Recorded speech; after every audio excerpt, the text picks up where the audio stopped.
इंग्रजी पेटीतील विविध साहित्य वापरताना आता जे आपण साहित्याचे काही फोटो पाहिले ते साहित्य कसं वापरायचं हे आपण पाहूयात. तर आता जे साहित्य तुम्हाला समोर दिसतं आहे त्याचं वाचन मुलाकडून कसं करून घ्यायचं या संदर्भात पहिली कृती. प्रणिता, बाळा शब्द वाचून दाखव. Folding, crying, flying, peeling, riding, blowing, catching, pouring, raining, laughing, reading, climbing, painting, sharping, running. It's pouring. Okay, हा पहिला टप्पा झाला की त्यानंतर आपण फक्त पिक्चरचं वाचन घेणार आहोत. दुसऱ्या कृतीमध्ये बाळा हे असं उलटे करा.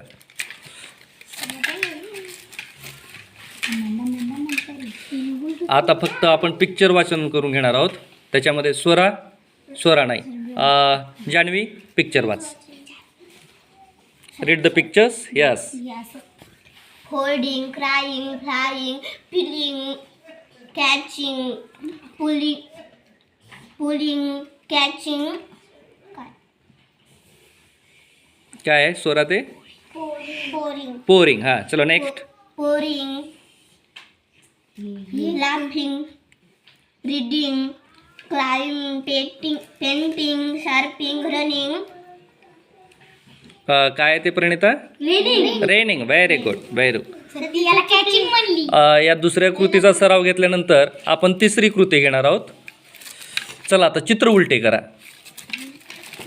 सर मी वाचणार आहे. आणि शब्द सर मी वाचते. आता वाचेल स्वरा. शब्द सरळ ठेवा ना. आपली तिसरीची स्वरा वाचेल. चला तयार. स्वरा, चल वाच बाळा.